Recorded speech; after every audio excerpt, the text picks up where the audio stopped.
नमस्कार भी सभी को, आपका जेएम क्लासेस में स्वागत है। मैं परमीला और जो हमारी इंडियन पॉलिटी को लेके जो हमारी सीरीज चल रही है वो आज हमारी क्लास 29वें नंबर की हमारी क्लास रहेगी। आज जो हमारी क्लास रहेगी वो 29वें नंबर की क्लास रहेगी भी। और हम इंडियन पॉलिटी में आज जो हमने कल जो टॉपिक किया था वो संसद क्या था। अभी संसद के जो अभिन्न अंग है, कितने अंग होते हैं? संसद के 3 अंग होते हैं, जिसमें हमने लोकसभा और राज्यसभा के बारे में कुछ जाना। मैं पीछे वाला कल वाला 2 मिनट रिवीजन करा देती हूँ। जो राज्यसभा है मैंने तुम्हें बताया भी, संसद है वो आर्टिकल है 79 में है, राज्यसभा का जिक्र है 80 में है और लोकसभा का जिक्र है 81 में है। उसके बाद सारे आर्टिकल हम करेंगे भी। राज्यसभा में जो कितनी उम्र चाहिए, कितना उनका कार्यकाल चाहिए, मैंने बताया कल। पहले हम राज्यसभा का ले लेते हैं।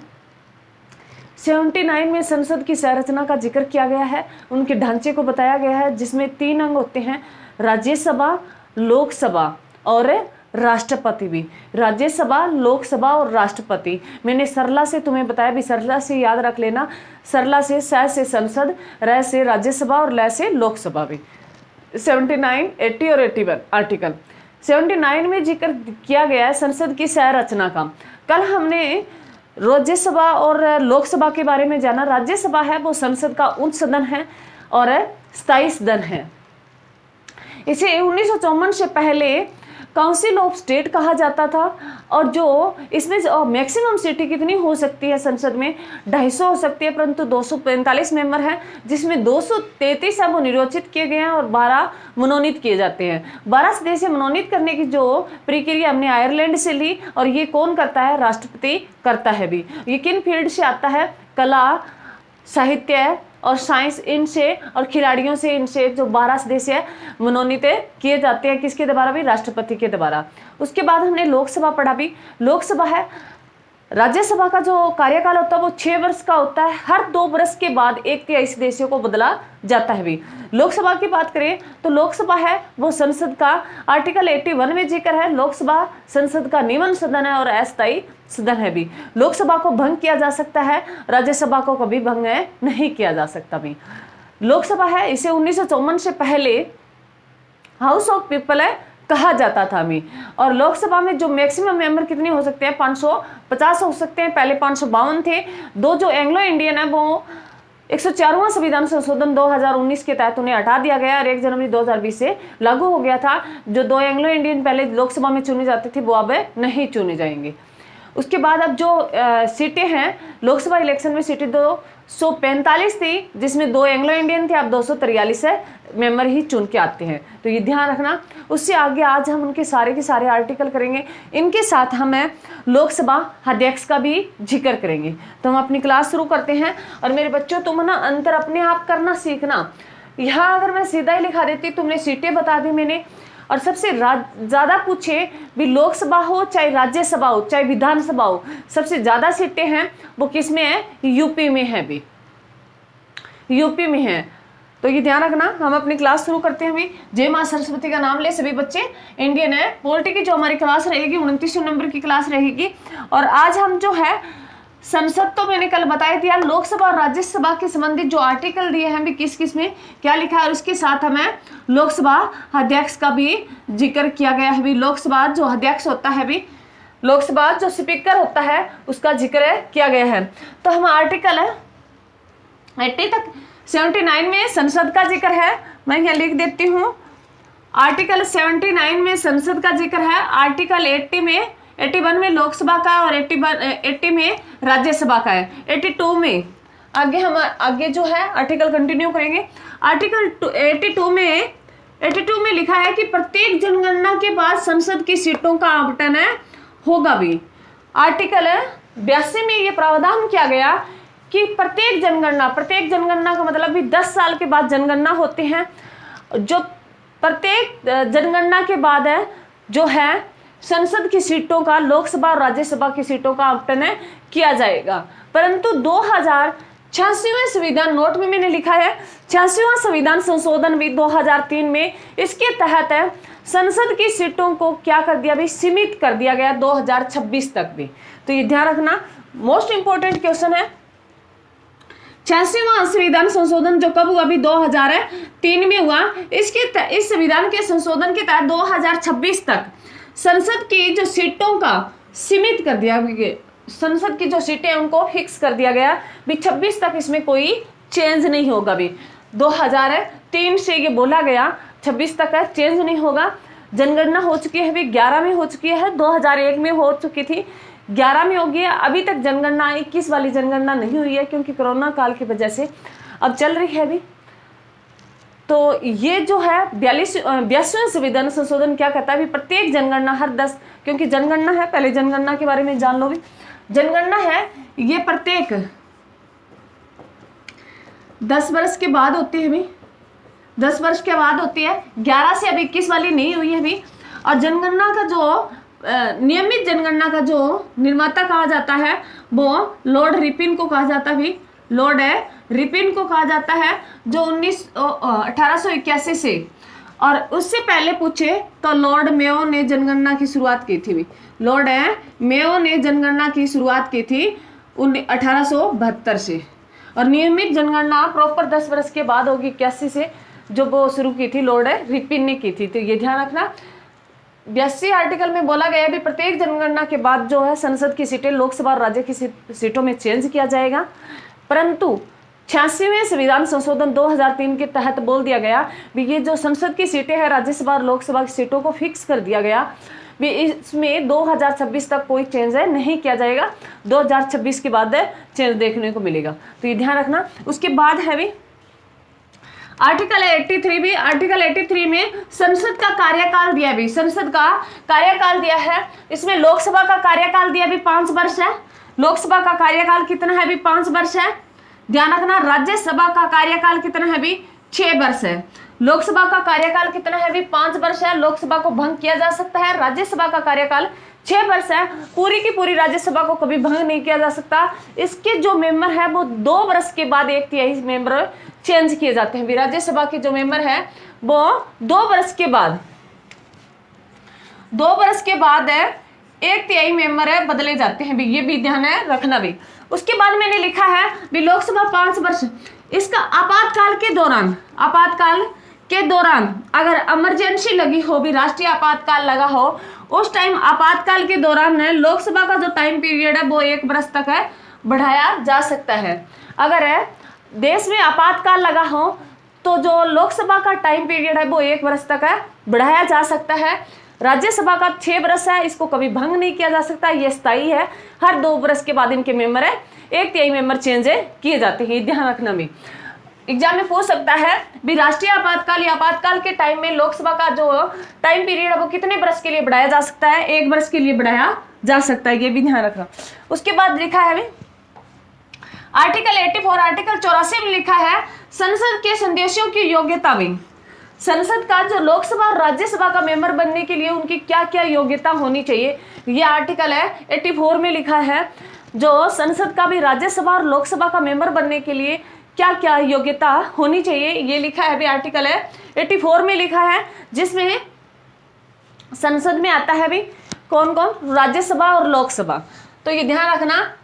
पहले जो योग्यता लिखी है भी वह पागल व दिवालिया ना हो भी, वह मेंटली स्थिति उसकी खराब ना हो, पागल व दिवालिया ना हो।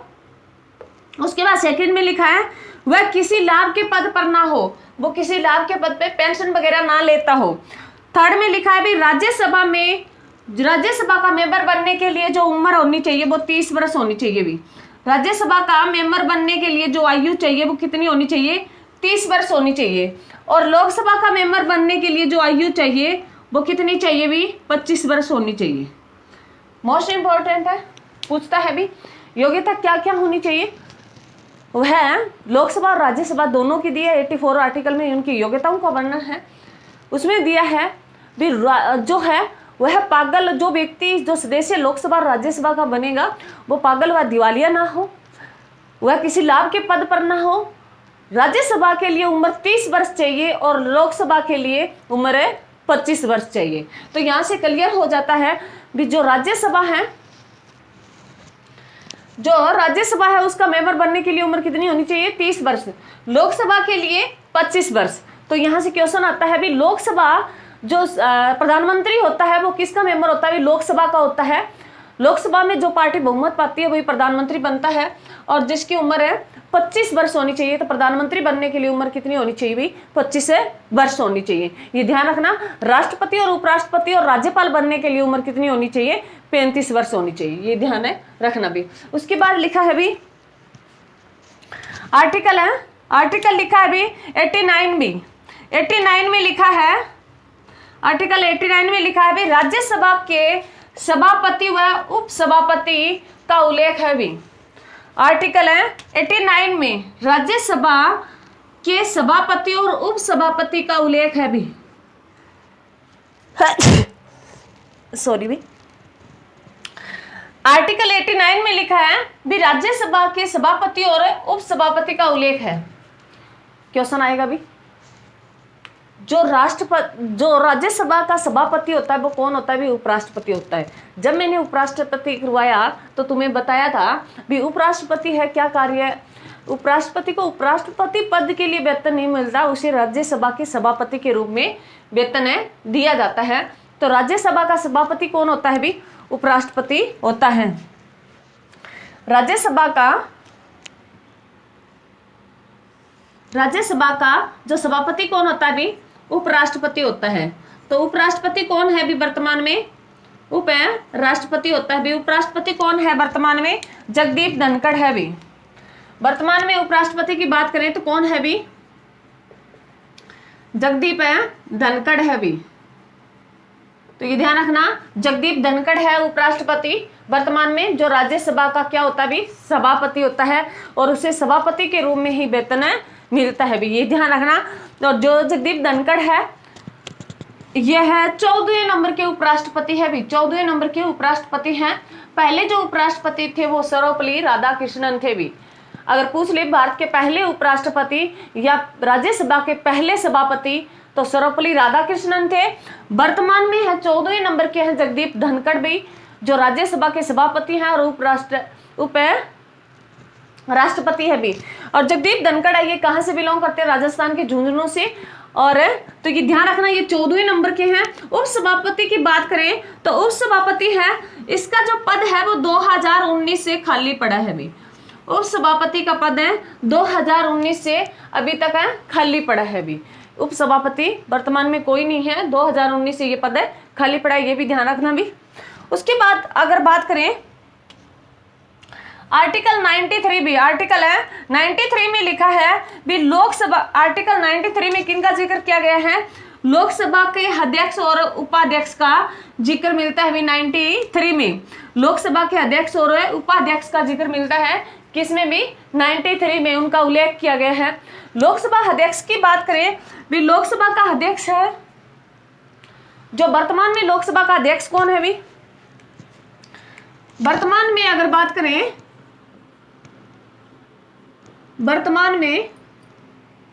वर्तमान में लोकसभा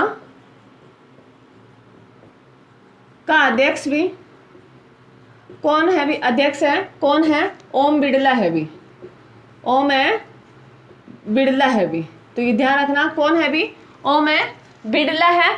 ओम बिड़ला जो है ये पहले भी थे, पहले पीछे 2000 है जो 19 में थे और 19 के अध्यक्ष बने और 2024 में फिर बन गए भी। ओम बिड़ला दूसरी बार है ये लोकसभा के अध्यक्ष चुने गए हैं। अब अध्यक्ष की बात करें तो लोकसभा अध्यक्ष से संबंधित है, क्योंकि जो अब 2024 में लोकसभा अध्यक्ष है का 2024 में चुनाव हुआ था भी। 2024 में चुनाव हुआ है। लोकसभा अध्यक्ष जो है, लोकसभा अध्यक्ष जो चुना जाता है, जो पार्टी बहुमत पाती है वह अपना अध्यक्ष चुनती है। परंतु इसके साथ अगर जो विपक्ष पार्टी है वो अगर एक जो फिक्स है भी, जो विपक्ष पार्टी है वो भी अपना एक उपाध्यक्ष चुनती है, अध्यक्ष चुनती है। जो इलेक्शन करवाया गया विपक्ष पार्टी के द्वारा इलेक्शन करवाया गया, 2024 में इलेक्शन हुए हैं। लोकसभा अध्यक्ष से संबंधित है। अभी तक 4 बार इलेक्शन हुए हैं। एग्जाम में क्वेश्चन पूछ सकता है भी लोकसभा अध्यक्ष से संबंधित है कितनी बार चुनाव हुए हैं अभी तक भारत में? 4 बार चुनाव हुए, अभी 4 बार चुनाव हुए, एग्जाम में पूछ सकता है। 2024 में हुआ है, अभी 1952 में हुआ था पहला, फिर 1967 में हुआ, फिर 1976 में हुआ भी। तो ये ध्यान रखना, लोकसभा अध्यक्ष संबंधी भारत में अभी तक 4 बार चुनाव हुए, अभी 52 में हुआ, 67 में हुआ, 76 में हुआ और 2024 में हुआ है। ओम बिरला चुन के हैं, ये पूछ सकता है। भी 2024 है, 2024 में लोकसभा के अध्यक्ष के सामने ओम बिरला के सामने कौन लड़ा भी? तो ओम बिरला के सामने जो लड़ा था वो कांग्रेस, यहां लिखने का काम कर रही हूं भी, जो ओम बिरला के सामने जो अध्यक्ष है, ओम बिरला के साथ जो मान लो इसके सामने जो मान लो कांग्रेस पार्टी के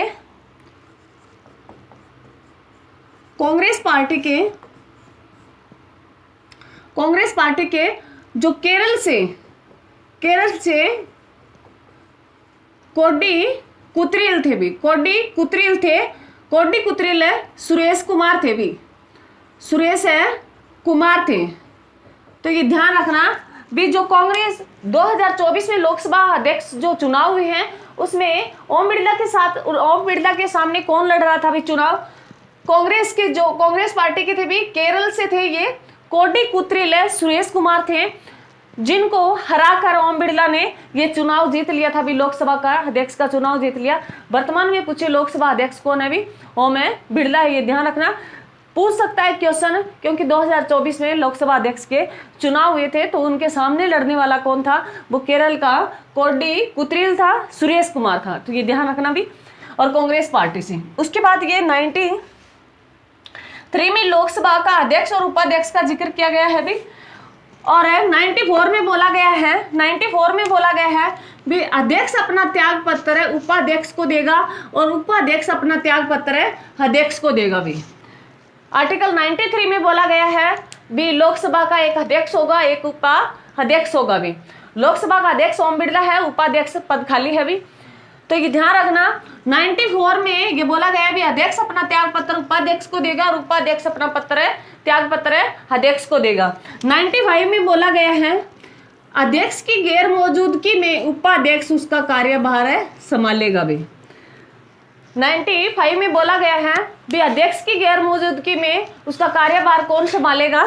वो उपाध्यक्ष संभालेगा। जैसे हमने पढ़ा भी, राष्ट्रपति की गैर मौजूदगी में जो उपराष्ट्रपति है उनका कार्यभार संभालेंगे भी। तो उसके बाद लिखा है भी आर्टिकल 100 भी, आर्टिकल 100 नंबर का है, उसमें लिखा है भी, संसद की गणपूर्ति भी। जो संसद की गणपूर्ति होती है भी, एक दिन का जो इनका टाइम पीरियड होता है, उसमें जो है, चाहे वो संसद के हो चाहे राज्य विधानमंडल का हो, उसमें एक दिन की कार्यवाही होती है। उसके लिए संसद की जो मेंबर है संसद के, लोकसभा और राज्यसभा के मिला के, उसके 1/10 में जो 10वां हिस्सा, 10 हिस्सों में से एक हिस्सा होना चाहिए, 1/10वां भाग है मेंबर उपस्थित होने चाहिए दिन की कार्रवाई में। ये मैंने लिखने का काम किया है।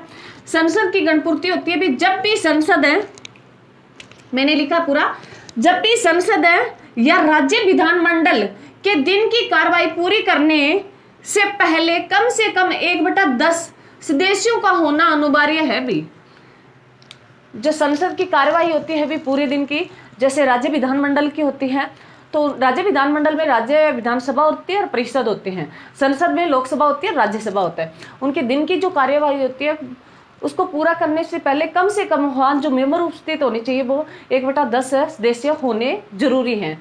जैसे मान लो 543 है लोकसभा के हैं और 245 हैं वो राज्यसभा के, टोटल मिला के इनके 10 हिस्से कर लेने हैं, तो उसका एक हिस्सा, 10वां हिस्सा उससे कार्रवाई में संसद में उपस्थित होने जरूरी है। अभी गणपूर्ति कितने मेंबर होने जरूरी है? तो 1/10वां सदस्य होने जरूरी है, तो ये ध्यान रखना।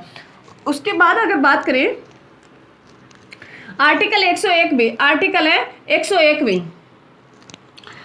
101 में लिखा है भी, कोई भी व्यक्ति दोनों सदनों का सदस्य नहीं हो सकता भी। जो लोग संसद में है भी, संसद में लोकसभा और राज्यसभा का। आर्टिकल 101 में लिखा है भी एक व्यक्ति दोनों सदनों में नहीं हो सकता, भी लोकसभा का मेंबर राज्यसभा में नहीं हो सकता और राज्यसभा का मेंबर है लोकसभा में नहीं हो सकता। तो ये आर्टिकल 101 में लिखा है भी कोई भी व्यक्ति दोनों सदनों का सदस्य नहीं हो सकता। अगर वो लोकसभा का तो राज्यसभा छोड़नी होगी, राज्यसभा का तो लोकसभा छोड़नी होगी। एक ही सदन का सदस्य हो सकता है, दोनों का नहीं हो सकता। आर्टिकल 102 में लिखा है भी संसद के सदस्यों की सदस्यता का निलंबन भी। आर्टिकल 102 में लिखा है भी संसद की, जो हमने आर्टिकल 84 में पढ़ा था भी संसद की जो सदस्यों की जो योग्यता है, वहां तो 84 में जो योग्यता बताई और 102 में बताया भी संसद की जो सदस्य है उनके जो निलंबन है कैसे किया जा सकता है, उनको हटाया कैसे भाई। जो संसद के जो सदस्य लोकसभा और राज्यसभा के मेंबर बन गए उनको निलंबन किस, अगर उन्होंने क्या कर दिया तब उसको हटाया जा सकता है, निलंबन किया जा सकता है, उसे पद से हटाया जा सकता है। अगर वह व्यक्ति लोकसभा या राज्यसभा का मेंबर है वह पागल हो जाए तो उसे हटाया जा सकता है या दिवालिया हो जाए, पागल हुआ है या दिवालिया हो जाए। सेकंड नंबर पे मैंने लिखा है उसे 2 साल की कारावास हो जाए भी, 2 साल की अगर सजा मिल जाए। लोकसभा और राज्यसभा का मेंबर अगर 2 साल जेल में चला जाता है भी, सजा हो जाती है, तो उसे लोकसभा या राज्यसभा का मेंबर है तो उसके पद की सदस्यता उसे छीनी जा सकती है। उसके बाद लिखा है भी वह संसद में बिना किसी सूचना के अधिकतम 60 दिन तक संसद में उपस्थित नहीं होता, भी प्रेजेंट नहीं होता। आर्टिकल 3rd भाग में लिखा है भी वह भी जो व्यक्ति राज्यसभा या लोकसभा का जो मेंबर है संसद में बिना किसी सूचित किए हुए 60 दिन, अधिकतम 60 दिन से वह संसद में प्रेजेंट नहीं होता है, अनुपस्थित नहीं होता है, तो उसकी जो सदस्य है वो रद्द कर दी जाती है। भी सूचना देना जरूरी है। अगर वो बिना सूचना के 60 दिन से अधिक संसद में नहीं आता है तो उसकी सदस्यता रद्द कर दी जाती है। जो उनकी सदस्यता है वो किन किन से निलंबन की जा सकती है, यदि वो पागल हो जाए, दिवालिया हो जाए, इसे 2 साल की कारावास सजा हो जाए, या वह संसद में अधिकतम 60 दिन से बिना किसी सूचना के वो अनुपस्थित हो संसद में, तो उसकी सदस्यता रद्द की जा सकती है। तो ये ध्यान रखना, ये आर्टिकल 102 में लिखा है। उसके बाद अगर बात करें आर्टिकल 103 में लिखा है भी, आर्टिकल 103 में लिखा है भी राष्ट्रपति मुख्य निर्वाचन आयुक्त की सलाह पर। आर्टिकल 103 में लिखा है भी राष्ट्रपति मुख्य निर्वाचन आयुक्त की सलाह पर किसी भी एमपी की सदस्यता को खत्म कर सकता है भी। एक आर्टिकल 103 में लिखा है भी संसद जो राष्ट्रपति हैं वो जो मुख्य निर्वाचन आयुक्त है अभी उसकी सलाह पर किसी भी एमपी की सदस्यता को खत्म कर सकता है। ये ध्यान रखना भी किस आर्टिकल के तहत राष्ट्रपति किसी एमपी की सदस्यता को खत्म कर सकता है, तो वो आर्टिकल है 103 भी, और किसकी सलाह पर, मुख्य निर्वाचन आयुक्त की सलाह पर भी।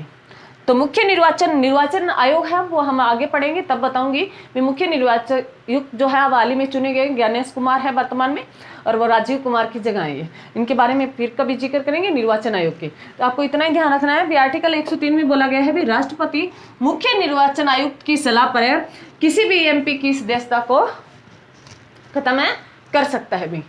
तो ये थे भी आर्टिकल लोकसभा और राज्यसभा से और लोकसभा अध्यक्ष से संबंधित। 10 मिनट की वीडियो है, मेन तो पढ़ने में तो 10-15 मिनट ही लगेंगे भी। इसके साथ मैंने जो अलग बातें बताई इसको 2-4 बार रिवीजन करोगे तो मुश्किल कुछ भी नहीं है। अगर तुम्हें पूछे भी जो राज्यसभा का मेंबर बनने के लिए राज्यसभा का मेंबर बनने के लिए जो आर्टिकल है, किस आर्टिकल में प्रावधान है, 80 में है, लोकसभा का 81 में है, राज्यसभा में 550 सीट अधिकतम हो सकती है, और लोकसभा में 550 और राज्यसभा में 250 सीट अधिकतम हो सकती है। राज्यसभा है वो उच्च सदन है भी और स्थायी सदन है किसका भी, संसद का, और लोकसभा है वो निम्न सदन है और अस्थायी सदन है। राज्यसभा का कार्यकाल होता है 5 वर्ष भी, और राज्यसभा का कार्यकाल होता है 6 वर्ष और लोकसभा का होता है भी 5 वर्ष। ये आर्टिकल में हमने लिखा है भी, आर्टिकल 83 में ये प्रावधान किया गया है।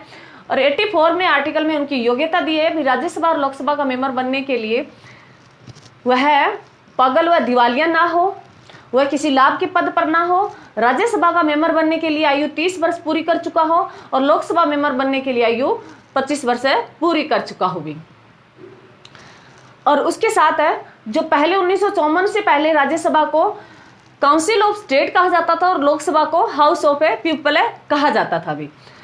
जो लोकसभा है उसके अध्यक्ष के बारे में पढ़ा जो 93 में लिखा है भी, जो राज्यसभा लोकसभा का एक अध्यक्ष और एक उपाध्यक्ष होगा उसका उल्लेख है।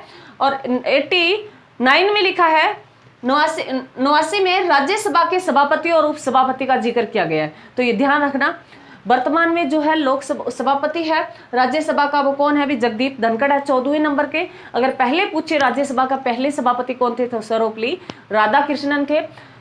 सर्वपल्ली राधाकृष्णन ही पहले उप राष्ट्रपति थे भी, तो ये ध्यान रखना। और उप सभापति का पद 2019 से अभी तक खाली पड़ा है, तो ये ध्यान रखना। लोकसभा का अध्यक्ष ओम बिड़ला है भी, उपाध्यक्ष जो अयर्स है, तो ये ध्यान रखना। अध्यक्ष का पूछता है अभी 2019-24 में जो अध्यक्ष के लोकसभा अध्यक्ष के चुनाव कराए गए, इससे पहले कितनी बार चुनाव हुए हैं अभी 3 बार हुए हैं। 2024 को लेकर 4 बार चुनाव हो चुके हैं, 1952 में, 67 में, 76 में और 2024 में। 2024 में जो इलेक्शन हुए हैं लोकसभा अध्यक्ष को लेके, उसके सामने लड़ने वाला कौन था भी, कांग्रेस पार्टी का जो मेंबर था वो कौन था भी, कोडी कुत्रिल था, सुरेश कुमार था। उसको हराकर ओम बिड़ला दोबारा लोकसभा के स्पीकर बन गए हैं, तो ये ध्यान रखना भी। और लोकसभा का स्पीकर आगे लिखा है 84 में लिखा है लोकसभा का जो अध्यक्ष है वो उपाध्यक्ष को अपना त्याग पत्र देगा, उपाध्यक्ष अध्यक्ष को अपना त्याग पत्र देगा। 94 में लिखा है भी अध्यक्ष की गैर मौजूदगी में उसका कार्यभार कौन संभालेगा, उपाध्यक्ष संभालेगा। उसके बाद 100 में लिखा है भी संसद की गणपूर्ति, सीधा ही क्वेश्चन पूछा गया भी आर्टिकल 100 में किसका जिक्र है, संसद की गणपूर्ति। गणपूर्ति का मतलब होता है भी दिन की कार्रवाई के लिए कितने मेंबर होने जरूरी है, तो 1/10 भाग होना जरूरी है संसद का, लोकसभा और राज्यसभा मेंबर का। तो ये ध्यान रखना, अगर राज्यसभा का पूछे विधानमंडल के जो मेंबर है विधानसभा और विधान परिषद के 1/10 भाग होने जरूरी है। उसके बाद 1 में लिखा है भी कोई भी व्यक्ति है संसद के कोई भी व्यक्ति दोनों सदनों का लोकसभा और राज्यसभा का मेंबर है नहीं हो सकता। 102 में लिखा है भी उनके जो संसद के सदस्यों की जो सदस्यता है वो किन कारणों से निलंबन किया जा सकता है, उसे हटाया जा सकता है, या तो वो पागल हो जाए, या वो 2 वर्ष की उसे सजा मिल जाए, कारावास मिल जाए, या वह बिना किसी सूचना के संसद में 60 दिन से अधिकतम अगर वो अनुपस्थित रहता है तो उसकी जो है सदस्यता को निलंबन किया जा सकता है। 103 में लिखा है भी राष्ट्रपति है मुख्य निर्वाचन आयुक्त की सलाह पर है वो किसी भी एमपी की सदस्यता को खत्म कर सकता है, ये आर्टिकल 103 में लिखा है। तो ये था भी हमारी पूरी की पूरी क्लास, 2-4 बार पढ़ोगे, मुश्किल कुछ भी नहीं है, इजी है, यहाँ से क्वेश्चन पूछता ही है। तो मेरी क्लास को ज़्यादा से ज़्यादा शेयर करने का काम भी करो, शेयर लाइक कमेंट जरूर किया करो भी। और जो सीटी है अभी नोटिफिकेशन आ गया है, अभी आ जाएगा, 2 कह रहे हैं अभी 2 मई से हो जाएंगे, तो अपनी जो तैयारी है ज़ोरों शोरों पे कर दो। और जिन बच्चों की तैयारी ठीक ठाक होगी है वो प्रैक्टिस सेट लगाना शुरू कर देंगे।